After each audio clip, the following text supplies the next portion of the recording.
Let's bring in Badr Al-Madi. He's a professor of political sociology at the German Jordanian University and is speaking to us from Jordan's capital, Amman. Thank you for your time. Do you think Benjamin Netanyahu is using the images from Gaza of the armed wing of Hamas to advance his argument that because Hamas hasn't been eradicated, which of course was one of his war goals, that Israel should be allowed to restart those military operations in Gaza, possibly after all the hostages have been released and are back in Israel? Yeah, I think what Netanyahu did today by delaying releasing the prisoners, the Palestinian prisoner, is just to mention that it is a battle of media between Hamas and Israel. And Netanyahu, absolutely, he has to accept the reality that he lost the battle with Hamas in terms of the media battle, where we see where Hamas actually set up the stage in destroyed buildings in Gaza and in front of the house of Yahya Sinwar, the leader of Hamas.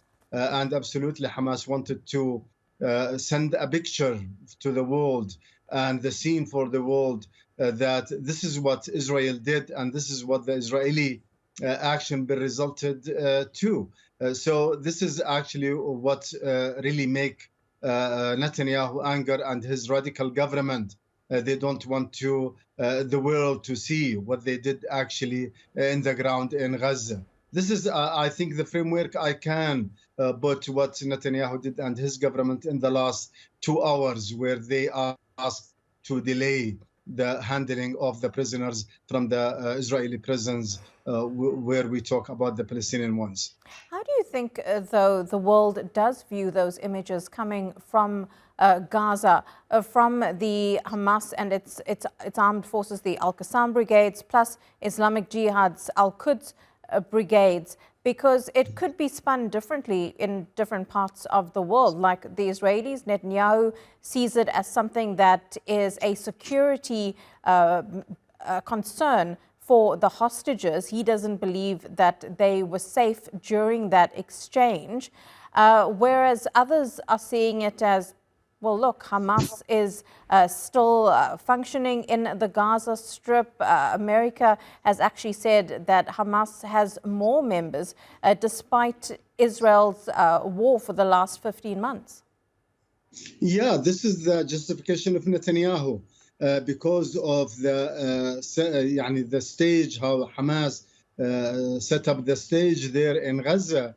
He was really under a pressure of Israeli public opinion back in his country. So he wanted actually to justify his action and justify his opinion by saying that I'm afraid of the life of our prisoners.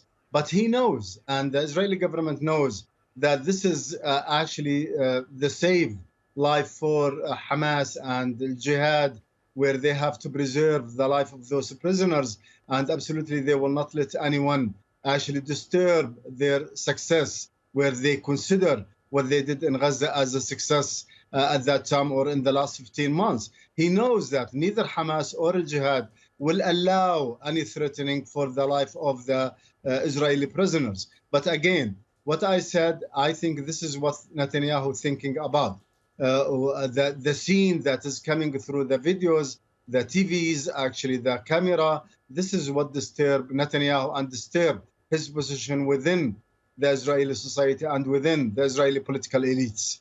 What do you think of the ceasefire so far? It has been described as fragile by many, but do you think the deal is in jeopardy at all, or will it be kept on track? Because that's what the United States wants. Donald Trump has said he wants to be the president who brings, quote unquote, peace to the Middle East. That peace, though, very much contingent on the U.S. and Israel's terms, it would seem.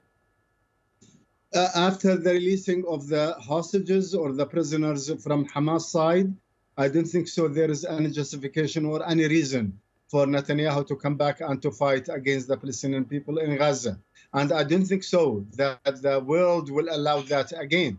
Even the Americans themselves, the Americans get tired from Netanyahu, and the Europeans and even the neighboring countries. They are not tolerating with what Netanyahu is trying to do again. So I don't think so that Israel will come back again for the war against Hamas.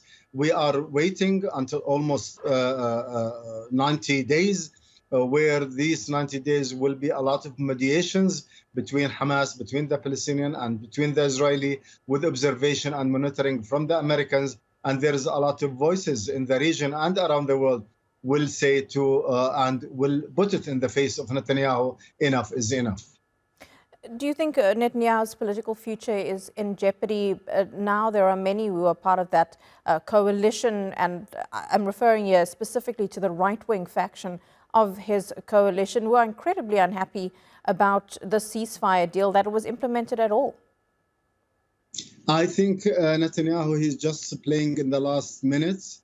I think after finishing this ceasefire and exchange of prisoners, I don't think so. Netanyahu, he will stay more in the political life in Israel.